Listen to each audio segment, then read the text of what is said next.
Georgia, and then it's those North Carolina areas that got hit with flooding just as bad, and in some cases worse than what the surge was with the 20-foot sea rise along Steinhatchee, Florida.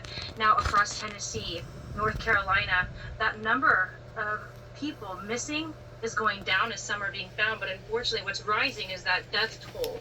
So people had died as trees fell on their homes. We're looking at 100-foot tall pine trees that fell on thousands of homes. And there have been at least 175 people reported dead already at this point. Brick buildings right where the president, Donald Trump, stood the other day at the podium have just completely crumbled across Valdosta, Georgia. So this damage goes on for thousands and thousands of miles. And there were already thousands of people working on the effort, standing by before landfall was made. Now that it's already happened, we're looking a whole week later, almost an entire week later, 6 days, that we're getting more workers and to go help those workers, saying that they're still coming in from other states just to survey the damage, find out how long it will be for that services out. Now, we'll be checking in with Kamala Harris later as she talks about FEMA at 4 p.m. in Augusta. Really, as you said, very stressful few days for so many people who have lost everything. Amy Metz, appreciate that update from Wilkinson County, Georgia. Good to have you in today. Thank you. All right, bit of breaking news in right now. Just moments ago, we've learned President Biden is on the record saying he does not support an Israeli attack on Iranian nuclear sites. Reports show he has been questioned about the prospect of Israel launching a retaliatory strike on sites related to Iran's nuclear program. But right now, again, on the record saying he does not support that. Biden, as we just told you a few minutes ago, is on his way to Greenville, South Carolina, just leaving Joint Base Andrews. Also today, Joe Biden joining a call with the G7 to discuss the attack against Israel. House Foreign Affairs Committee member and former Navy SEAL Congressman Ryan Zinke will join us at the top of the hour. Also, we'll have much more analysis after the vice presidential debate. J.D. Vance and Tim Walz face-to-face there on the stage. And J.D. Vance now will be in Michigan in a short time speaking about the economy. A live look at Auburn Hills. We'll take you there when it begins. That's freaking crazy. Going to bomb a nuclear site? How much more out of control can all that get?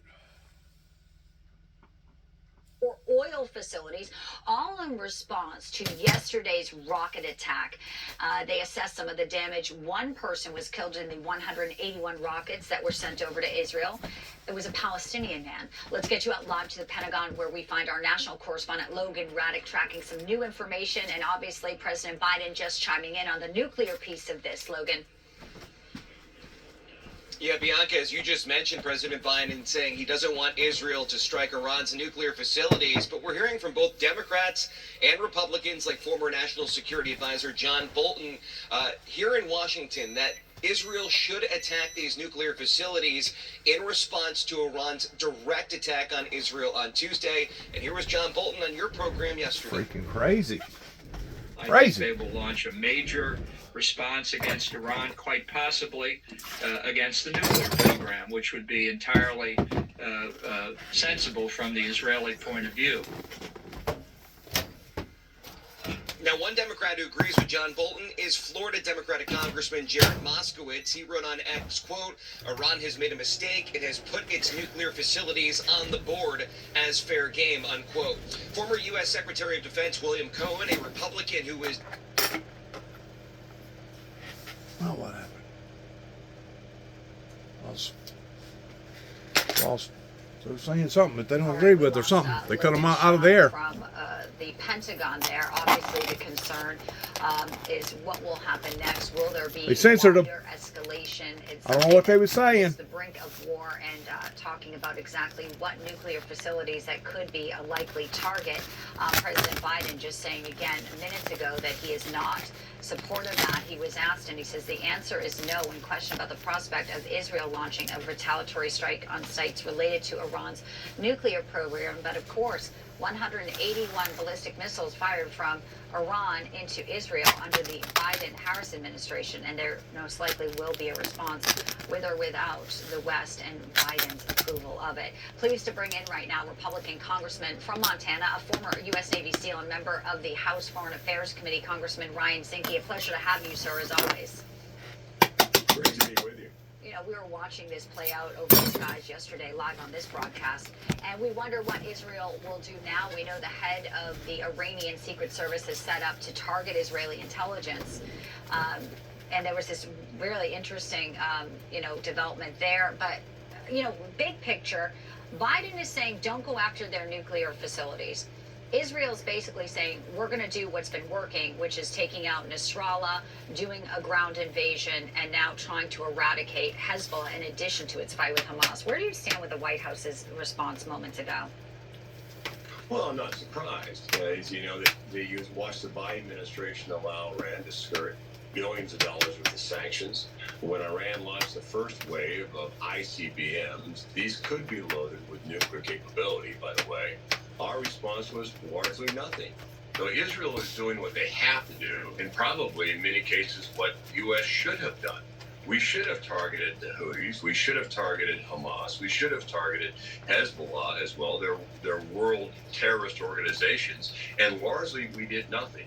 So Israel is fighting for their very existence, and the head of the snake is Iran. Yeah, in fact, in Israel, there's a new poll, Congressman, that finds 83% believe attacking Iran's nuclear facilities is the right decision. We have former Israeli Prime Minister Naftali Bennett on X writing, we must act now to destroy Iran's nuclear program, its central energy facilities, and to fatally cripple this terrorist regime. A lot of people have been saying, who's running our country? Joe Biden finally is meandering over to the hardest hit places of the hurricane and to try to, put the brakes on Israel, but yet say we want to stand by our ally. This mixed messaging continues to give clearly Iran the message that there is no leadership here and they will do as they will. What is your concern if Israel does continue to strike and starts this process? As you just mentioned, the Houthis, there's another front of the war that Israel must face. Well, and there are other targets. There's certainly terminals, oil exports that could crush Iran economically. The thing about it is, Iran, they was a known terrorist entity way before October the 7th of last year. We've always known that. I mean, it's nothing new. And how come all of a sudden this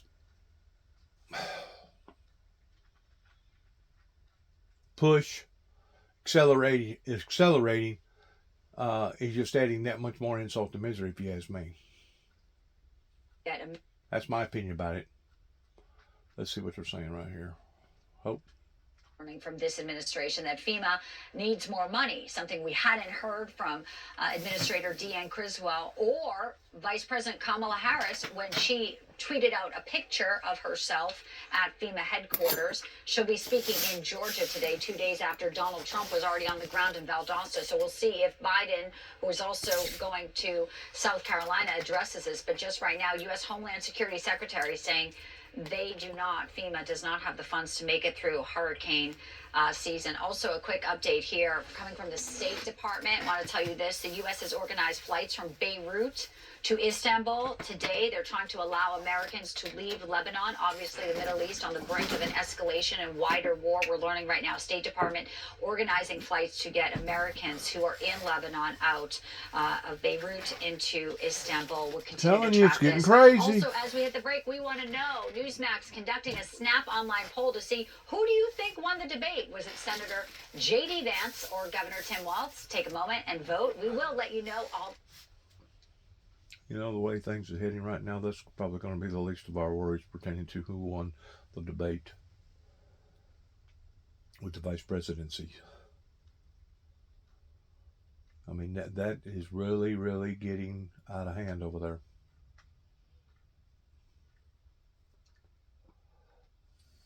Go forward.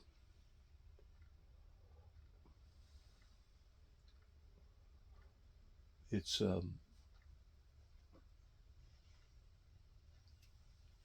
nerve-wracking. It's nerve-wracking from my perspective, much less what it would be like with officials. I bet it's sure enough nerve-wracking. I know it would be me if I had the job. Nerve-wracking. Look at that. I mean, you name it. And now, of course, they're taking upon them. Fixing to light her up.